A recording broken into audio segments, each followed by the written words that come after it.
Welcome back to Raidercast, covering your campus and community news, Duval County Channel 2 Video on Demand. I'm Mariah Stearns. And I'm James McIntosh. Thank you for joining us for this month's edition of Raidercast. We'll begin with our most recent news stories. On the campus of Lindsey Wilson College, our Raidercast reporters decided to aim the spotlight on our international students. This story focuses on the financing for these students. Student government oversees 33 right now. We're at a record number right now. So right now it's 33 different clubs and organizations. As a whole, we have $14,000 to work with for everything from top to bottom of student government. So that can be from an event to our clubs to our office supplies. And from that, we have $9,000. Of that $14,000, $9,000 is for our student clubs and organizations. At the beginning of the year, essentially with student government, all the clubs start out at zero. Now, if they made money through private donors or or through boosters of the college or anything like that, now that is a way they can make their own money. But SGA doesn't give money for people to hold for the year. They give money for the event, and then whatever the money is not spent, essentially the club and organization gives back to student government. There's been, with student government, no cut with international funding. Now, if there's been funding cuts elsewhere between donations to international club, because I'm sure lots of individuals give to the international club. They may give money, they may have given cuts. SGA does not give cuts per se because no club has a set amount of money that they get going into the year.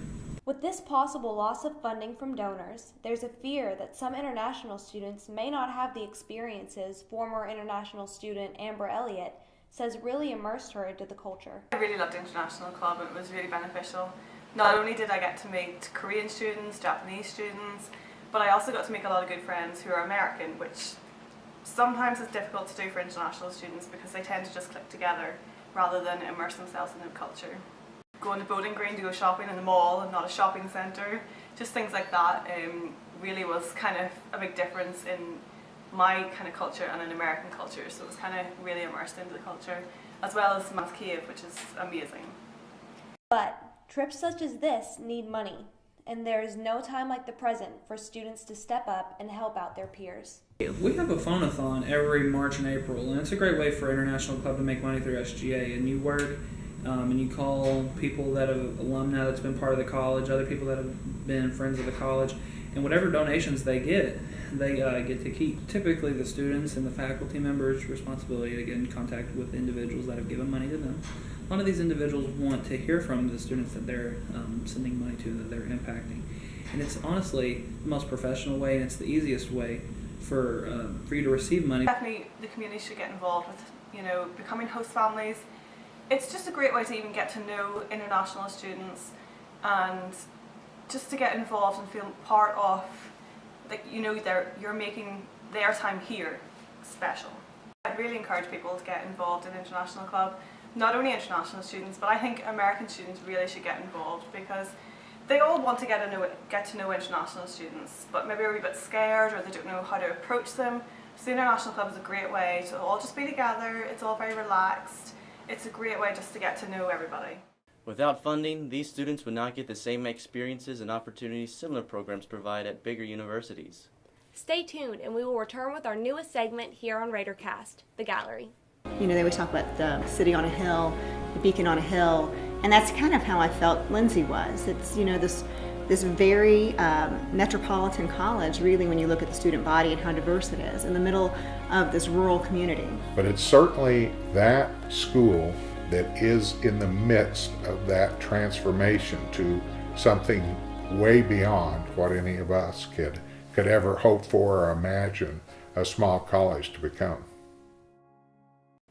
Thanks for staying with us. Welcome to our new segment, The Gallery.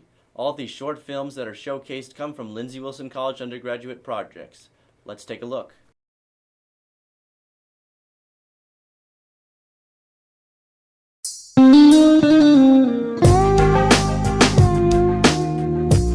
In my work, I'm interested in exploring the way individuals relate to their communities.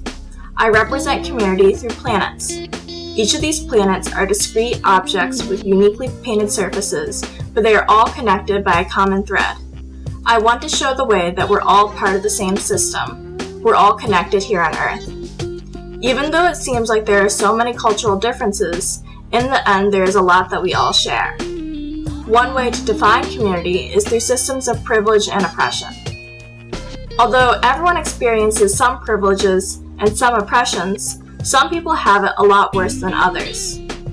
It seems like there are too many problems in society to name, whatever the debates about the government systems at work, and whatever the blame we put on each other for our issues. The only thing that will get us out of this mess is if we start with ourselves.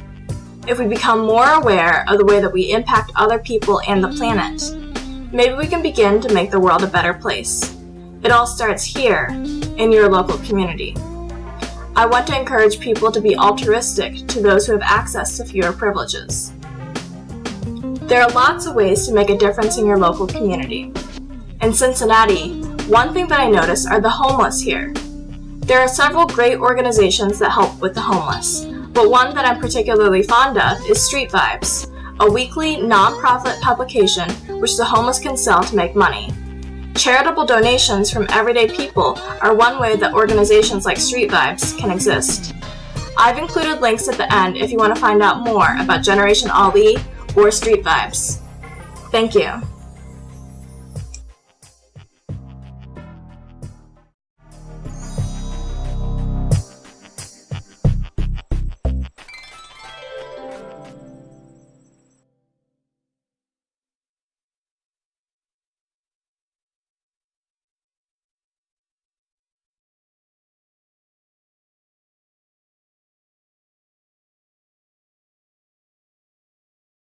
Right after this break, we'll bring you more campus and community news, so stay tuned.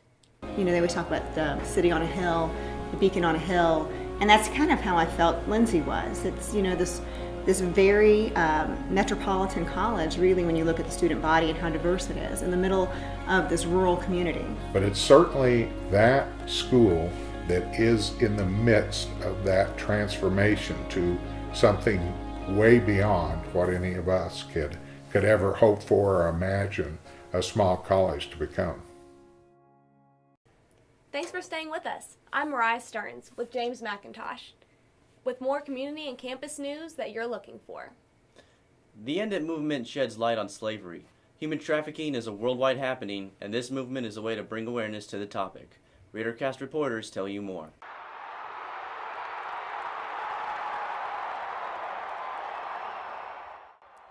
A cheering crowd, much like the one at the Super Bowl.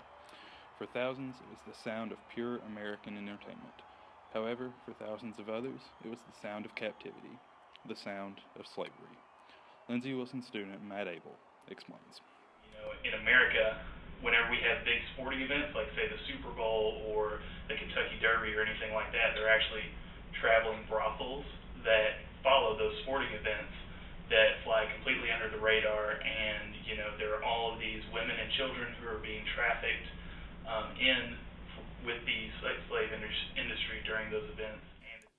Justin Roberts recently attended a Passion conference in Atlanta, sparking his interest in becoming involved with the End It movement.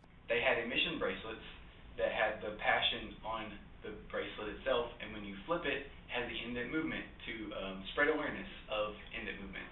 And so I've been wearing that since I've gotten back, and it's awesome. I love it.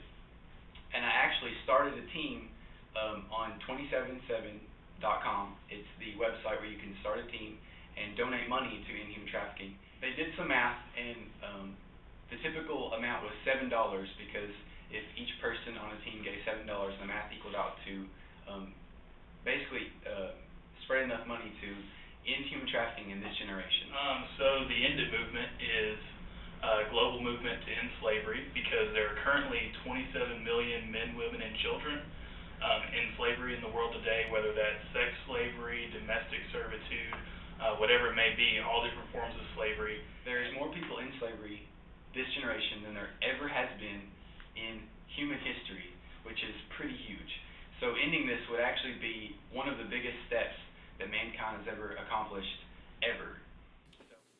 Assistant Professor of Religion David Calhoun explains when the End It movement will be on Lindsay Wilson's campus. Yeah, the day that commemorates the End It movement is February 27th. Okay. So that falls on a Friday, and so it's not the best time to start something like that. So either the week leading up to that or the week right after, we're still making plans. Calhoun says he looks for this year to be even more successful than last year. It was really, really good. We were pleased with our first effort. We had a good team of students who were directing the event. We had tables set up, posters set up, just helping people become aware. And the major thing is to have folks put a red X, which is the symbol of the End It movement, on the back of their hand. And we sold a lot of T-shirts and had a lot of folks participate in the movie night where we showed a movie that relates to a true story about human trafficking. And then we had a prayer service, had a really good turnout in the chapel for that. So we were really pleased with the results. You know, there's a quote that Dr. Calhoun shared with us a while back. I don't remember the exact phrasing, but it's basically, once you know, you can walk away, you can not do anything, but you can never again say you did not know. And so, that's the goal of awareness, that's the goal of the X. It is about awareness. Yeah, that's the first step, obviously. People have to realize this is everyone's problem. It's not a problem isolated to a ghetto or slum somewhere. It's not a problem isolated to third world countries. Every year, an estimated 50,000 women and children are trafficked into the United States. There's an estimated 100 to 300,000 women and children of the United States who are enslaved in human trafficking. So this is everyone's problem, and we've just got to say no. We've got to end it, and that's what the point is. Students at LWC are taking a stand by marking red X's on their hands, and you can too. Post your pic with the hashtag #EndItMovement. Right after this break, we'll return with all your LWC sports news. Seth Taylor's up next.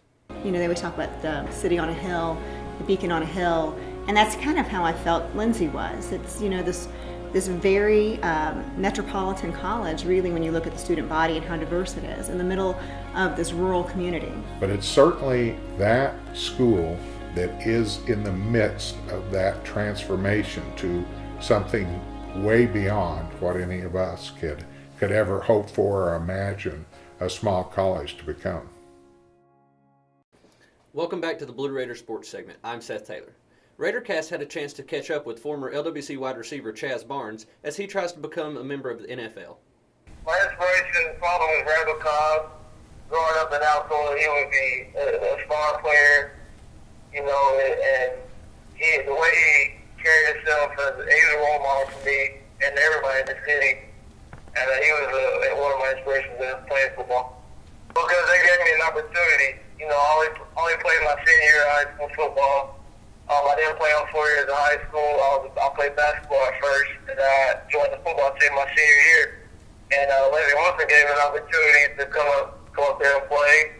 And just the family atmosphere and all the coaches' are willingness to work hard and win championships is what inspired me and what made me choose to go to Larry Wilson. And it's one of the great experiences and greatest cities I've ever made. So right now, I'm down in Florida training at 5th speed down in Fort Lauderdale, outside of Miami.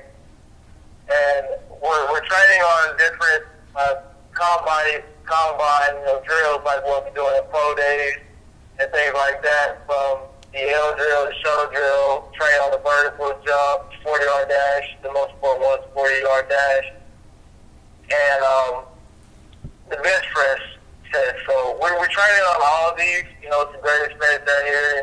Everybody's working hard. It's a blessing to get the opportunity to be down here to train and prepare for the pro days and things that are coming up in March.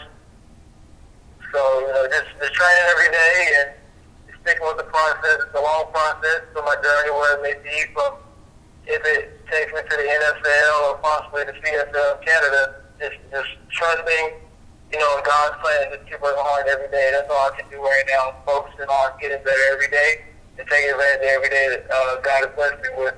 So advice I would give, is just chase your dream. Don't let anybody tell you that you can't make it. That's one thing that I always kept in my mind, because I was skeptical at first of thinking, I go to a small school, I don't think I can make it. But you can't have that mindset. You gotta always think, you gotta believe in yourself, and just always believe that you can make it, because you can. You know, if you believe in yourself and you work hard and you show dedication to everything, you can make it. Don't let anybody tell you that you can't do anything. Okay. That would be my advice. Don't let anybody tell you that you can't make it, because you can. It doesn't matter what school you go to, because if you have talent and have good character, as I said earlier, you know, good character and just good work ethic, you know, you can make it far.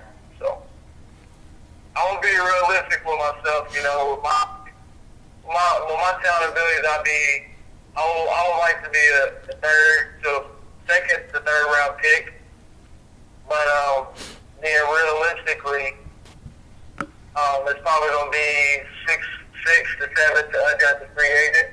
So just a blessing, you know, to get the opportunity to get on a team would be a blessing. It doesn't matter where I go. Just getting that opportunity to play at the next level is just going to be such a blessing to me, and I'm just going to keep working until that day comes, you know, and just being thankful for every day and just working hard every day and just preparing myself for the future. So That's it for sports. Back to the desk. Thanks, Seth. That will conclude this month's edition of Raidercast. We'll see you here on Duo County Channel 2 video on demand and online at youtube.com/LWC Raidercast. We'll be here covering your campus and community news. Thanks for joining us. This has been James McIntosh with Mariah Stearns. Have a great day.